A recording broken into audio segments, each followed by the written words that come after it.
የተከበራችሁ እግዚአብሔር አምላካችን የሰላም የእረፍት ጊዜ ሰጥቷችሁ በዚች ሰዓት በዚች ደቂቃ እግዚአብሔርን ደጅ ጠንተን የምህረቱንም በረከት አግኝተን ከቅድስት ቤተ ክርስቲያን ስር ቀለም ተምረን እንመጣለን ብላችሁ ቤታችሁን ትታችሁ ወደዚህ ወደ ቅድስት ቤተ ክርስቲያን እግዚአብሔር ወዳለባት ቅዱሳን መላእክት ወደ ተሰበሰቡባት የመጣችሁ ምእመናን፣ ምእመናት፣ እናቶች፣ አባቶች በልዑል እግዚአብሔር ስም እንደምን ዋላችሁ? እንደምን ዋላችሁ? እንደምን አመሻችሁ? አሜን። እግዚአብሔር አምላካችን ነቢያትን በትንቢት ሐዋርያትን በስብከት ሊቃውንትን በድርሰት አበው መነኮሳትን ደግሞ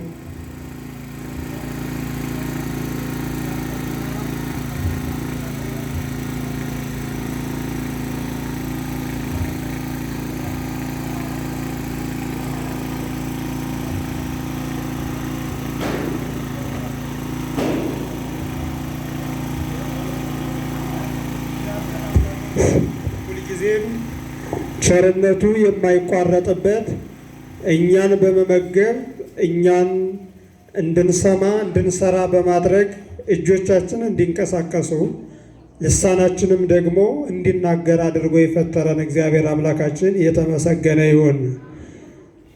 እስመ በዛቲ ዕለት ተፈጸመ ፍስሐሃ ለቤተ ክርስቲያን። በዚህች ዕለት የቤተ ክርስቲያን ደስታ ተፈጸመ በሚል ርዕስ ነው የምንነጋገር። እግዚአብሔር አምላካችን በዚህ ቃል አድሮ እንዲያስተምረን መንፈስ ቅዱስን ይላክልን። በዚህች ዕለት የቤተ ክርስቲያን ደስታዋ ምን አላልኋችሁ? ተፈጸመ። ይህንን ከመጽሐፍ ቅዱስ ከፈለጋችሁት ታገኙታላችሁ። ያ ማለት ምን ማለት ነው? ሁልጊዜም የቤተ ክርስቲያን ደስታዋ ዕለት ዕለት ይፈጸማል። ነገር ግን ይህንን ቃል በቃል የተናገረው አርካዎስ የሚባል ሊቅ ነው። ሃይማኖተ አበው የሚባል የአባቶቻችን መጽሐፍ አለ። በሱ ውስጥ ሐዋርያትን ተከትለው የተነሱ ለእግዚአብሔር ብለው ዓለምን ዙረው ያስተማሩ ታላላቅ ሊቃውንት አሉ። አልፎ አልፎ ገድላቸው የሚተረክላቸውና እንዲሁ ደግሞ ለምዕመናን ሩቅ የሆኑ በጉባኤ ግን ቅርብ የሆኑ ሊቃውንት አሉ። ከእነዚያ መካከል የቅዱስ ዮሐንስ ወንጌላዊ ደቀ መዝሙር የነበረ ከነ ቅዱስ ሄሬኔዎስ ከሚባሉ ሊቃውንት ጋር አብሮ ጉባኤ የተማረ መድኃኒታችን ኢየሱስ ክርስቶስ በሚያስተምርበት ጊዜ ሕፃን ሁኖ እንዲህ ሕፃን ካልሆናችሁ ወደ መንግሥተ ሰማያት አትገቡም ብሎ እነ ቅዱስ አግናጢዎስን በሚያስተምርበት ጊዜ ከእግዚአብሔር እቅፍ ስር ጉባኤ ይማር የነበረ መትለዋነ ሐዋርያትን እየተከተለ መጽሐፍ ይሸከም የነበረ ኋላም መምህሮቹ ሐዋርያትን ተክቶ ያስተማረ ሊቅ ነው። ይህ አርካዎስ የተባለ ከስሙ በቀር ቀለሙ ለቤተ ክርስቲያን ሊቃውንት ቅርብ ነው እና እሱ ሲናገር እስመ በዛቲ ዕለት ተፈጸመ ፍስሐ ለቤተ ክርስቲያን፣ የቤተ ክርስቲያን ደስታዋ እነሆ ተፈጸመ ይላል። አባቶቻችን በፍልሰታ ውዳሴ ማርያም ሲተረጉሙ በቤተ ክርስቲያን በጥቅስ ያነሱታል፣ ቅርብ ነው። ሊቁ ግን አርካዎስ የሚባል ሊቅ ነው። ይህ ሊቅ የስሙ ትርጓሜ እንደሚነግረን የእግዚአብሔር ወዳጅ ማለት ነው።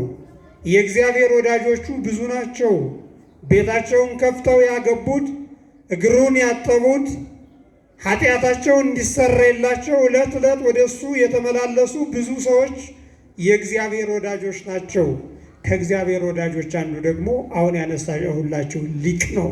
ይህ ሊቅ ሲናገር በዛሬዋ ዕለት የቤተ ክርስቲያን ደስታ ሁሉ ተፈጸመ ይላል። በዛሬዋ ዕለት ይህንን የተናገረበት አንቀጹ መንፈስ ቅዱስ የወረደበትን ቤተ ክርስቲያን ከመድኃኒታችን ከኢየሱስ ክርስቶስ በቀኝ ጎኑ ከፈሰሰው ደሙ የተወለደችበትን ዛሬም ቤተ ክርስቲያን የተመሰረተችበትን ዕለት ምክንያት አድርጎ የቤተ ክርስቲያን ደስታዋ ሁሉ ተፈጸመ ይላል። የእግዚአብሔር ቤተሰቦች የእኛም ደስታችን ፍጹም እንዲሆን እግዚአብሔር አምላካችን ይርዳል። እሱ ደስታችን ተፈጸመ የሚለውን ከዚያ ጋር ዘርዝሮታል። አዎ በዕለተ እሑድ አለ። በመጀመሪያው ቀን እግዚአብሔር ስራውን ጀመረ፣ በቅዳሜ ቀን ደግሞ ፈጸመ። ነገር ግን ቅዳሜን እንደ ቅዳሜነቷ ማስቀጠል አልቻለም። ለምን ከተባለ ሰው ሁሉ ወደ ኃጢአት፣ ወደ ሲኦል፣ ወደ ገሃነም ተነዳ። 5500 ዘመን እግዚአብሔርና ሰው ዓይን ላይ ሳይተያዩ ኖሩ። 5500 ዘመን ነቢያት አለቀሱ። አዳም 100 ዘመን አለቀሰ። ነገር ግን ገነት ሳይገባ ወደ ሲኦል ተሸኘ። አብርሃም እግዚአብሔር እንጀራ ባይበላለት ዳቦ ባይቀምስለት በእንግዳ ምሳል ሲመጣ እግሩን አጥቦ ቤቱን ከፍቶ ተቀበለው። ባለቤትህ ሳራም ትወልድልሃለች ብሎ ልጅ እንደሚወልድ ነገረው። በዚህ ጊዜ ግን ደስታው ፍጹም አልሆነም ነበረ። ለምንድን ነው ፍጹም ያልሆነው ብለን ስናስብ ሰው የተፈጠረው በዚህ ምድር ልጅ ወልዶ ቤት ሰርቶ ሀብት አግኝቶ ዝና አግኝቶ የሰው ፍቅር ብቻ ኑሮት እንዲኖር ሳይሆን በመጨረሻ ዘመን መንግሥተ ሰማያትን እንዲወርስ ነው የሰው ልጅ የተፈጠረው።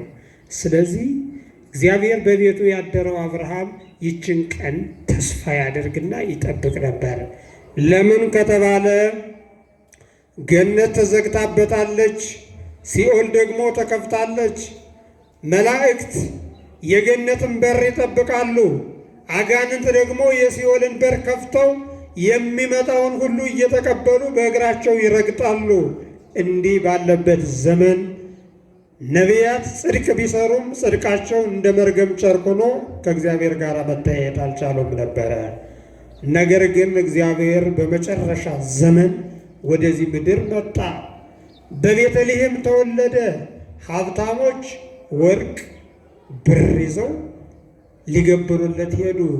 ወርቅ ብር ቢኖራቸውም እንኳን መንግሥተ ሰማያት መግባት ያልቻሉ ባለጸጎች ነበሩ። ነገሥታቱ፣ መኳንንቱ ታላላቅ ፎቅ ያላቸው፣ ቤተ መንግሥት ያላቸው ቤተ መንግሥታቸውን ትተው ከበረት ወደ ተወለደው ከእንስሳት መካከል ወደ ተጣለው በግርግም ወደ ተወለደው ወደ መድኃኒታችን ወደ ኢየሱስ ክርስቶስ ሄዱ። ምን ፍለጋ? ደስታ ፍለጋ። የእግዚአብሔር ቤተሰቦች በዚያ መላእክት የሰውን ሁሉ ተድላ ደስታ የሚሆን መድኃኒታችን ኢየሱስ ክርስቶስ ተወልዶ 99ኙ ነገደ መላእክት ያመሰግኑበት ወደ ነበረበት ቦታ ሄዱ። ነገር ግን የቤተ ክርስቲያን ደስታ ከዚያ ጋር ተጀመረ። ቤተልሔም ላይ የቤተ ክርስቲያን ደስታ ተጀመረ። ግን የቤተ ክርስቲያን ደስታ የሚፈጸመው ቀራንዮ ላይ ነው እንጂ ቤተልሔም ላይ አይደለም። ለምን ከተባለ ቤተልሔም ላይ ተወለደ። ተወለደ ማለት ግን ገና ብዙ መከራ አለው። የእግዚአብሔር ቤተሰቦች በመስቀል ይሰቀላል፣ ጎኑን ይቸነከራል።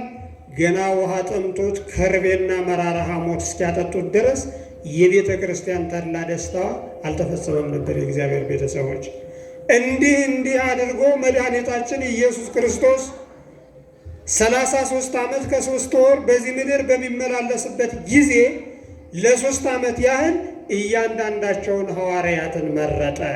ማንን መረጠ አሏችሁ? ሐዋርያትን መረጠ። ከምን መረጣቸው? ከድሃ ቤተሰብ መረጣቸው።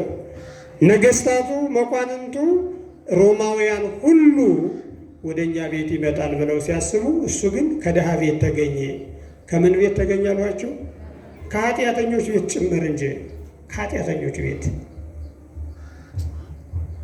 ዓለምን የሚያጣፍጡለትን ሐዋርያት ሲፈልግ ወደ ድሃ ቤት ሄደ። ወደ ድሃ ቤት እኛ የማናከብራቸው ጭቃ ረግጠው የሚሰሩ ነገዶች ወዳሉበት ሄደና ይሄ ልብስ እየሰሩ ልብስ ስራው ቀላል የሚመስለው ሰው አለ አይደል? ልብስ እየሰሩ የዕለት ራታቸውን እያገኙ ከሚኖሩ ልብድ ከሚሰሩት ከነ ቅዱስ ታዲዮስ ቤት ሄደና መድኃኒታችን ኢየሱስ ክርስቶስ ቅዱስ ታዲዮስን መረጠው።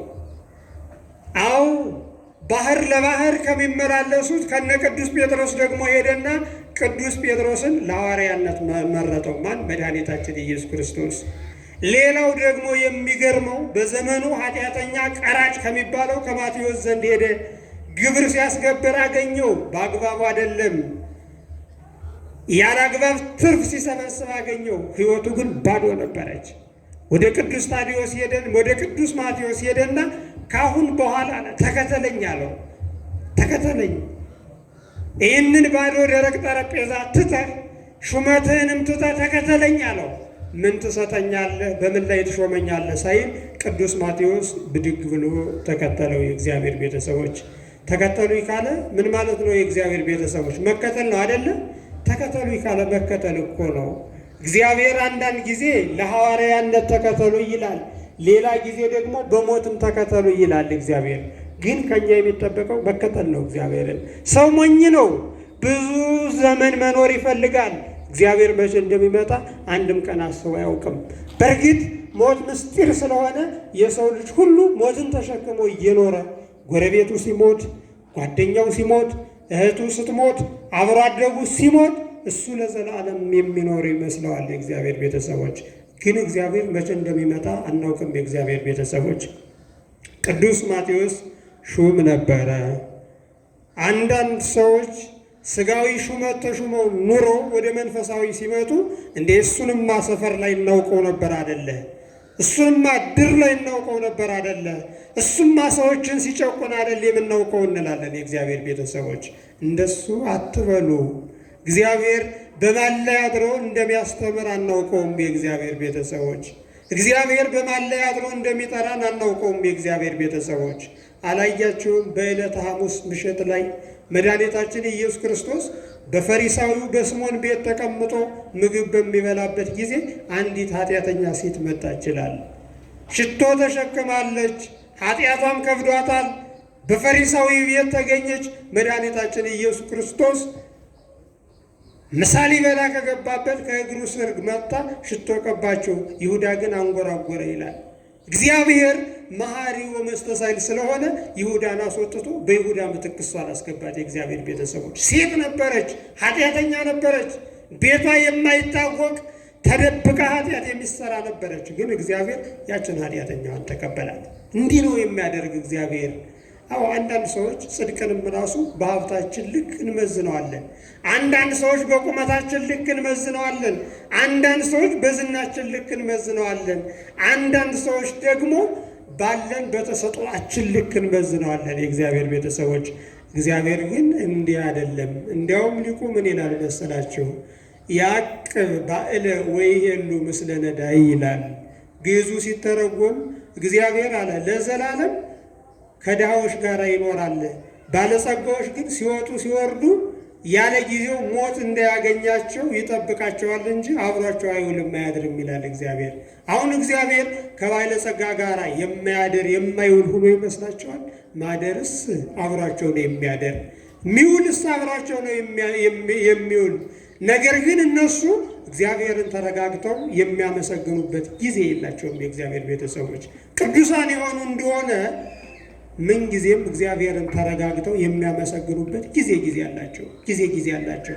ፀሐይ ስትወጣ ምሽት ሲመጣ ይሄው ሠርከ ጸሎት ቅዳሴ እንዲሁ ጧት ደግሞ ኪዳን እያሉ ተረጋግተው እግዚአብሔርን ያመሰግኑታል። እና እግዚአብሔር ከድሃዎች ጋር ለዘላለም ይኖራል። አሁንም ለዘላለም ይኖራል። የእግዚአብሔር ቤተሰቦች ድሃ የሚባሉት ግን ሀብት የሌላቸው ማለት አይደለም። የእግዚአብሔር ቤተሰቦች እያላቸው የናቁት ነው። እንደማን? እንደ ቅዱስ ዮሐንስ። ቅዱስ ዮሐንስ ምን ያደርግ ነበረ ያለ እንደሆነ ዮሐንስ ወንጌላዊ የተሻለ ልብስ ለብሶ በአደባባይ ይመላለሳል። ለማስተማር ወደ አውደ ምሕረት ይወጣል። ሕዝቡ ተሰብስበው ትምህርቱን ሲሰሙ ይቆዩና አለባበሱን ይመለከታሉ። የተሻለ ልብስ ለብሶ ሰዎች ዓይናቸውን የሚጥሉበት ከሆነ ከሰዎች መካከል ካባውን ውልቅ አድርጎ ለእኔ ቤት የሰጥቶ እሱ ተራ ልብስ ይለብሳል። ቅዱስ ጳውሎስን ያነሳን እንደሆነ ደግሞ እሱ ሐዋርያ ነው። ደመና ጠቅሶ ካሰበው ደርሶ የሚያደር ትልቅ ሐዋርያ ነው። ሰይጣን ይታዘዝለታል። በእግሩም ይረግጠዋል። ሁሉንም ነገር ማድረግ የሚቻለው ቅዱስ ጳውሎስ ድንኳን ይሰፋል። ምን ይሰፋል አልኋችሁ?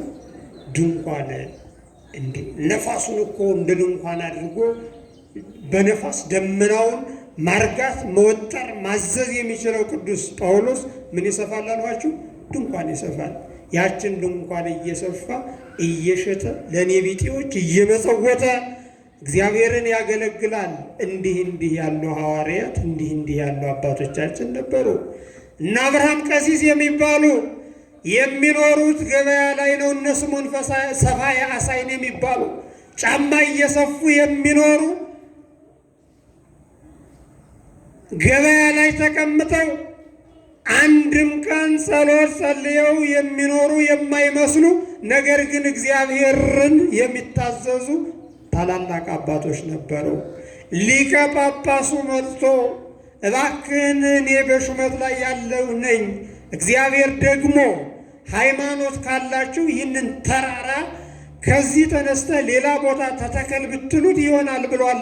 እኔ እንኳንስ ተራራውን ማፍለስ ተራራውን መነቃነቅ ቀርቶ አንዳችም ታምራት መስራት አልችልምና ይህንን ተራራ አንስተህ ሌላ ቦታ ወስደህ ትከልልኝና የእግዚአብሔርን ቸርነት አሕዛብ ይወቁ ይመኑ ብሎ አብርሃም የተባለው ሊቀ ጳጳስ ሂዶ ገበያ ላይ ሲያናግረው በጸሎቱ ከእግዚአብሔር ጋር ቃል ለቃል በመነጋገር እግዚአብሔር የተናገረውን ሃይማኖት ቢኖራቸው ይህንን ተራራ ከዚህ ተነቅለ ሌላ ቦታ ተተከል ብትሉት ይሆንላቸዋል ብሎ እግዚአብሔር ያስተማረውን ተራራውን ነቅሎ ታምራት በማሳየት ሕዝቡን ያስደመመ የእግዚአብሔርን ቸርነት የገለጠ እንደነ ስምዖን ሰፋየ አሳይን አሉ አባቶች። እነዚህ ሁሉ የሐዋርያት ተከታይ የሐዋርያት ደቀ መዛሙርት ናቸው። ወደ ዋናው ታሪክ ልመልሳቸው። መድኃኒታችን ኢየሱስ ክርስቶስ ሐዋርያትን እንዲህ ከተናቀ ነገር መረጣቸው።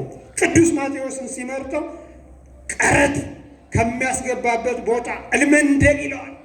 ከባድ የጭንቅ ቦታ፣ ነጋዴያን ሁሉ በዚያ ለማለፍ የሚንቀጠቀጡበት ቦታ ላይ ተቀምጦ ይቀርጥ ነበረ።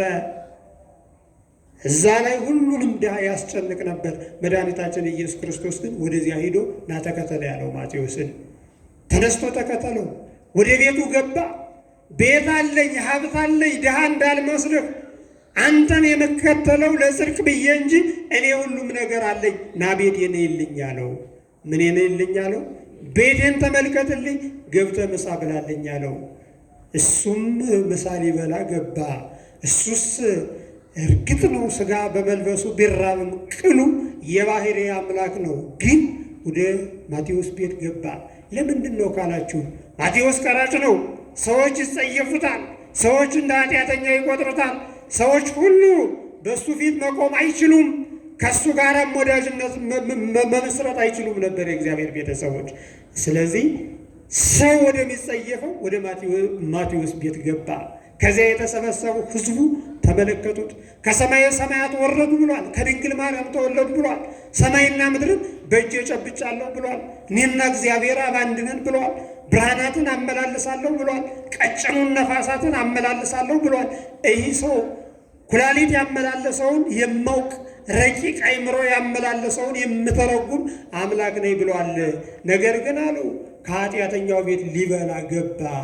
ከኃጢአተኛው ቤት ምን ሊያደርግ ገባሉ? ሊበላ ገባ። ከኃጢአተኛው ጋር መብላት ኃጢአተኛ የሚያደርገው መስሏቸው እርሱ ወርቀ ቄፋዝ የተባለ እሱ መሆኑን ባለማወቃቸው፣ ዕንቁ አልማዝ የተባለ እሱ እንደሆነ ባለማወቃቸው። አው ወርቅ ከጭቃ ጋር ቢጓድ ጭቃው ወርቁን ሊያቆሽሸው አይችልም አይደል? መድኃኒታችን ኢየሱስ ክርስቶስ ወርቅ ነው፣ በወርቅ ይመሰላል። እሱ ከኃጢአተኛው ቤት ሲገባ የሚቆሽሽ መስሏቸው ከኃጢአተኛ ቤት ገባ አሉት። እሱ ግን ገባና ከኃጥአን ጋር በላ።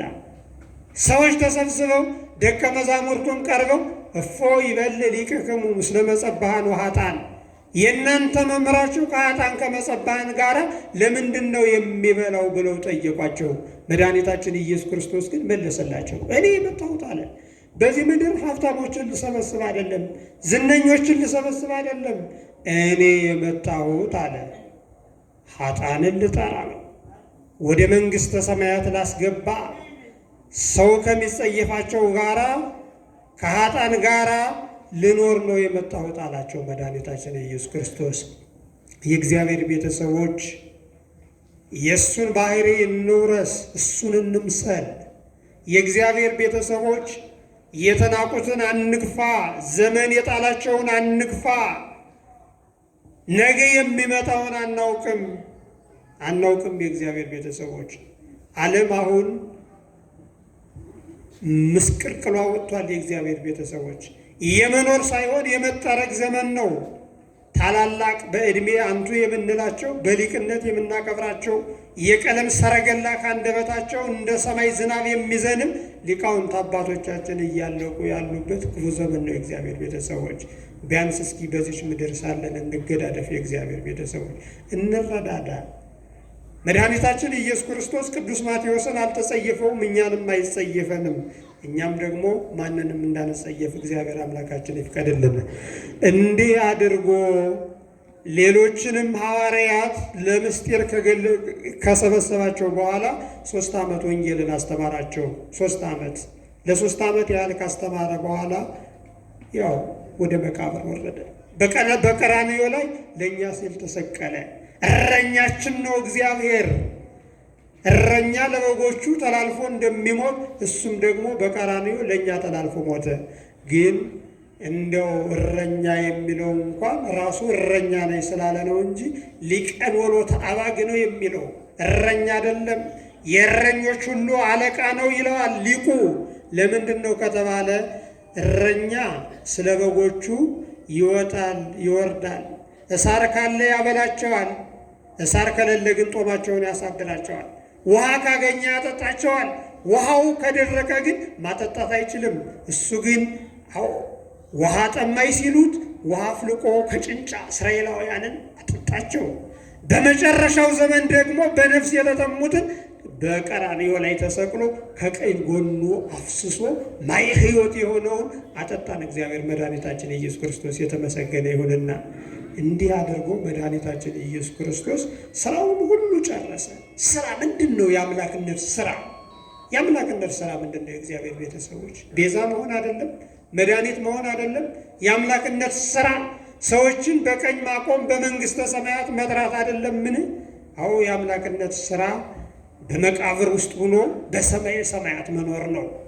አዎ የአምላክነት ስራ አንተ ንቡር ዲበ መቃብር፣ በመቃብር ሲፈለግ መገኘት፣ በኪሩቤልም ጀርባ መገኘት ነው የመቃብር ስራ፣ የአምላክነት ስራ። አዎ የአምላክነት ስራ መለኮቱ ከነፍስ ጋር በሲኦል ሂዳ ኃጥአንን ከሲኦል ከታሰሩበት ከጨለማ ማውጣት ነው። መለኮት ከሥጋው ጋር ሳይለይ ወደ መቃብር ወርዶ ለዘላለም ሕያው ሆኖ መኖር ነው። የአምላክነት ስራ በአምላክነቱ በሰውነቱ ቢሞትም እንደ አምላክነቱ መቃብርን ፈነቃቅሎ መነሳት ነው። ለዚህም ቅዱስ ቄርሎስ ይናገራል። ሰዎች ሁሉ ሞተ ይሉኛል፣ ወይ ሞተ መለኮቴ፣ እኔ ያለ ነፍስና ሥጋ የተለየ እንጂ መለኮት ያልሞተም ብሎ እንደተናገረው መድኃኒታችን ኢየሱስ ክርስቶስ መቃብር ላይ ቢገባ መቃብርን ፈንቅሎ ተነሳ። ቀራንዮ ላይ ቢሰቀል በኃጢአት የተሰቀሉትን ፈወሰ። ወደ መቃብር ሊያወርዱት ዮሴፍና ኒቆዲሞስ ሲገንዙት አንገቱን ቀና አድርጎ ዓይኖቹንም አገለባብጦ ለምን ዝም ብላችሁ እንደ ፍጡር ትገንዙኛላችሁ? ቅዱስ እግዚአብሔር ቅዱስ ኃያል ቅዱስ ሕያው ዘኢይመውት የማይሞት የማይታመም ለዘላለም ሕያው ሆኖ የሚኖር እግዚአብሔር ለሰው ልጆች ብሎ ታመመ ሞተ ብላችሁ ገንዙኝ እንጂ ብሎ የአምላክነቱን ስራ ከሰራ በኋላ መቃብርን ፈንቅሎ ተነሳ። የእሱ መነሳትማ ምን ይገርማል? የእግዚአብሔር ቤተሰቦች አምላክ ነው። የአምላክነቱን ስራ ሰራ። ድንቁ ትልቁ ነገር ግን እኛን ከመቃብር ማስነሳቱ ነው። ከምን ማስነሳቱ ነው አሏችሁ? ከምን ማስነሳቱ? ከመቃብር። ታምናላችሁ? ትንሣኤ ሙታንን ታምናላችሁ? አይሰማም። ታምናላችሁ? አዎ። ለዚያ እኮ ነው ሰው ምንጊዜም ሞትን ተራ ነገር አድርጎ የሚቆጥረው ብንሞትም የእግዚአብሔር ነን ብንኖርም የእግዚአብሔር ነን ብሎ ቅዱስ ጳውሎስ እንደነገረን ሰው ወደ መቃብር ቢወርድም ሞቶ ተነስቶ የሚወርሰው ዓለም አለ። ከእንስሳ የሚለየው ለእሱ ነው። የእግዚአብሔር ቤተሰቦች እንስሳት ይኖራሉ፣ ይሞታሉ፣ የሕይወታቸው ፍጻሜ ከዚህ ጋር ያከትማል። የሰው ልጅ ግን ሶስት ባህሪ ያለው እንስሳዊ ባህሪ ያለው እንደ እንስሳት ይሞታል። መላካዊ ባህሪ ያለው ለዘላለም እንደ መላእክት ያሁኑ ይኖራል። ሰብአዊ ባህሪ ያለው ከመቃብር ሲነሳ አይለወጥም። ይህንን ስጋ ለብሶ በሐዲስ ትንሣኤ በሐዲስ ስጋ ተነስቶ ከመድኃኒታችን ከኢየሱስ ክርስቶስ ፊት ይቆማል። ለምን ከተባለ እሱ ተነስቷል። እሱ መነሳት ብቻ አይደለም፣ ሕይወትም ትንሣኤም እሱ እንደሆነ አስተምሮናል።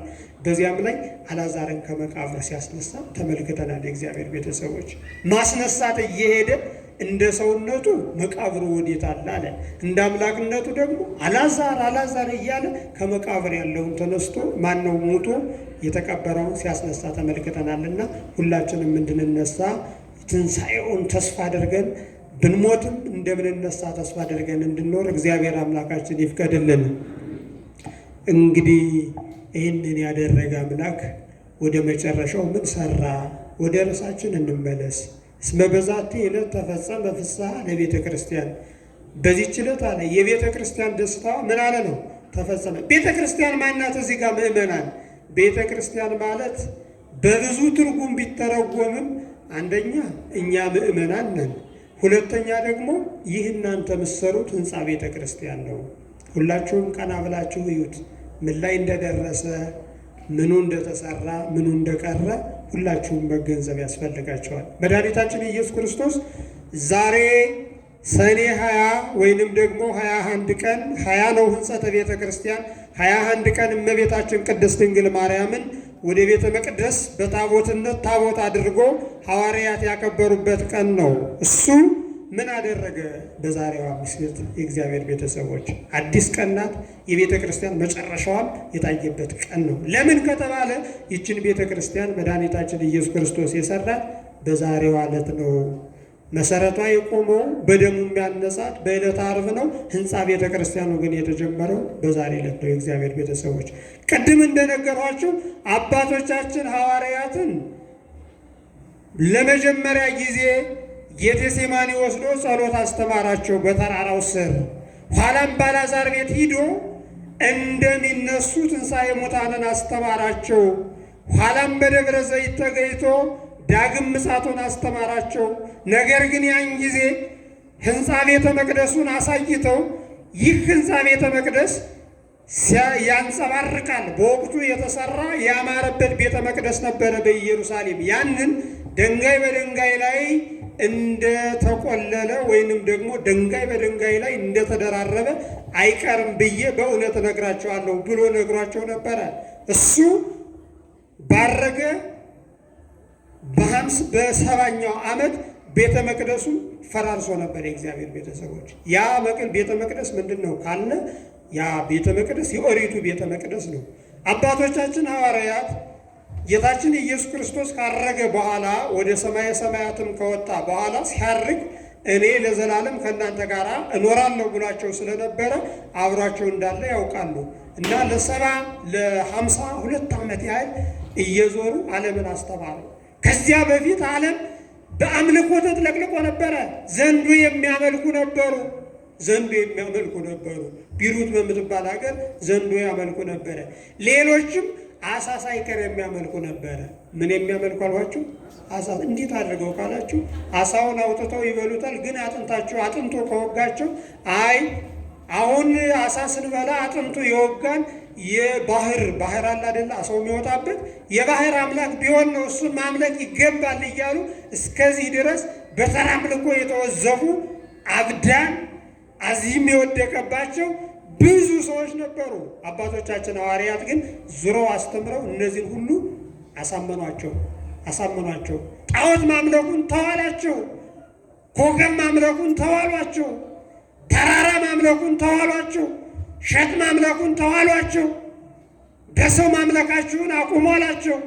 ሮማውያን ንስር ያመልኩ ነበረ፣ እሱን ያህል አቁሙ አላቸው።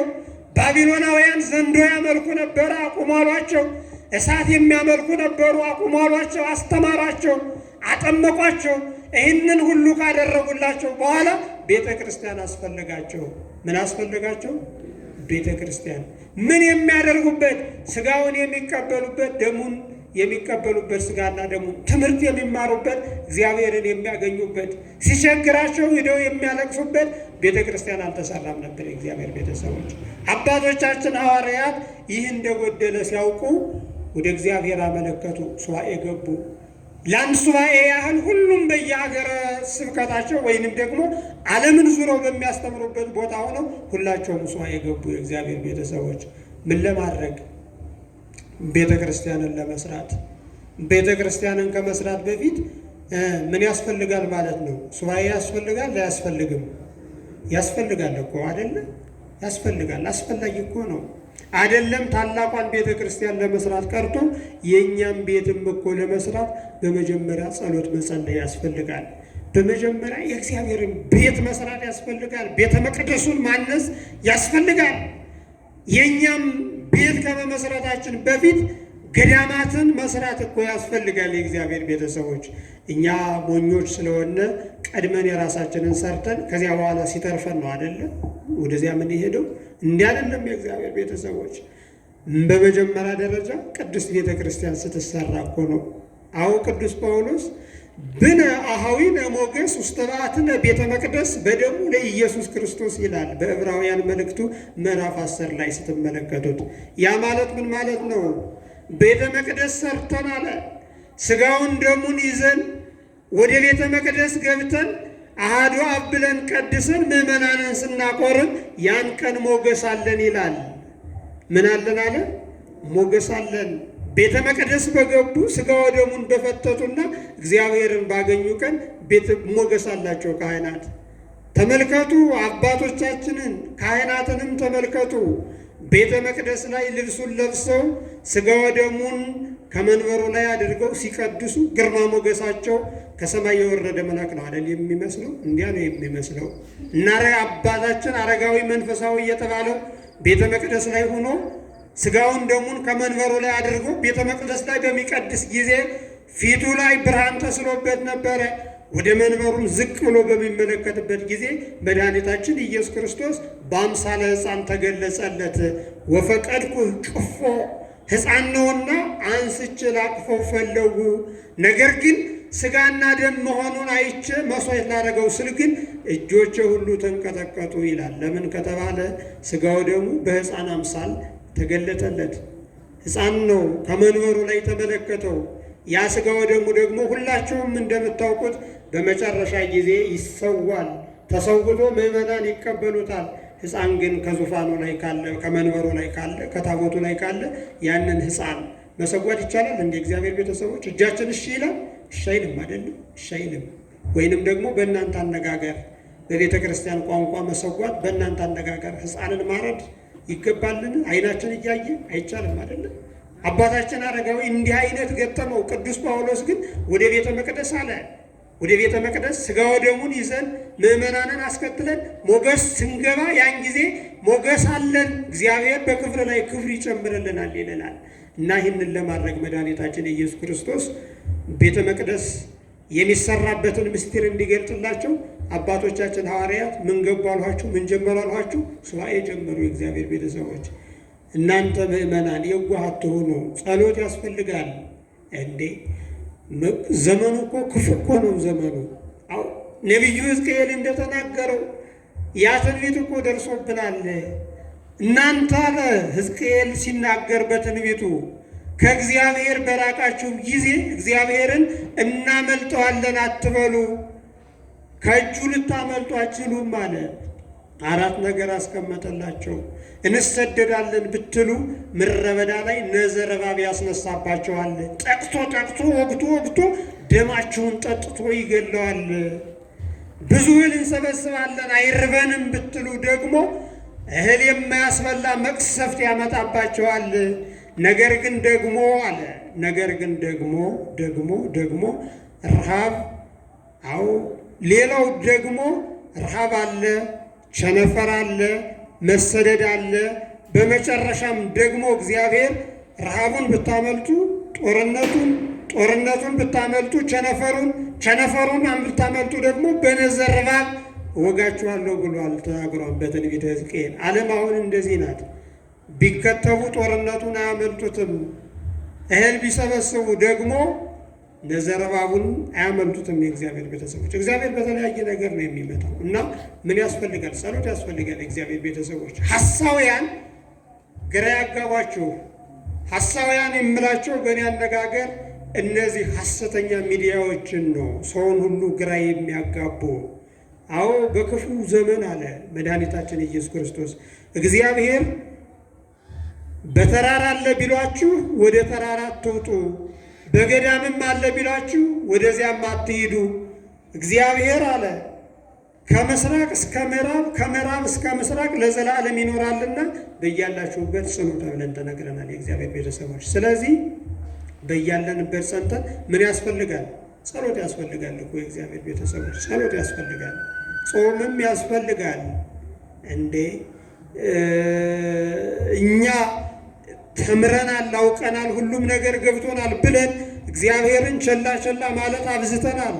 የ21ኛው ሃይማኖት ወይንም እምነት ያላቸው ሰዎች ሁሉ በእምነታቸው ቀጥ ብለው እየቀጠሉ አይደለም። የእግዚአብሔር ቤተሰቦች ሁላችንንም ሊቅነት የሚባለው ወይንም ደግሞ አዋቂነት የሚባለው እየሸረሸረን ያለንበት ዘመን ነው። ግን እግዚአብሔር ይለወጣል እንዴ?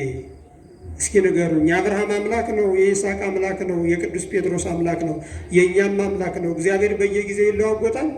አይለዋወጥም። ሃይማኖት በየጊዜው አዲስ ይፈጠራል? አይፈጠርም። ጾም በየጊዜው ሌላ ጾም ይመጣል? አዎ ይመጣል። የምህላ ጾም ይታወጃል።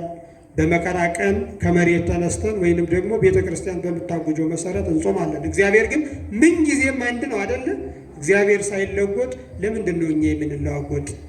እነዚህ በውስጣችን ያሉ ባህሪያት እርስ በርሳቸው እየተጣሉ ተቸግረናል። በተለይ አሁን ከራሳችን ከሚመጣው ሁከት ይልቅ ማህበራዊ ሚዲያዎች ወይንም ደግሞ ሐሰተኞች የሚያመጡትን ይዛችሁ አተረበሹ የእግዚአብሔር ቤተሰቦች። መድኃኒታችን ኢየሱስ ክርስቶስ በዛሬው ዕለት በጰራቅሊጦስ ጠዋትም ትላንትም ከሳምንት ጀምራችሁ ስለምትማሩት እንጂ ለእነሱ የነገራቸው አንድ ቃል አለ።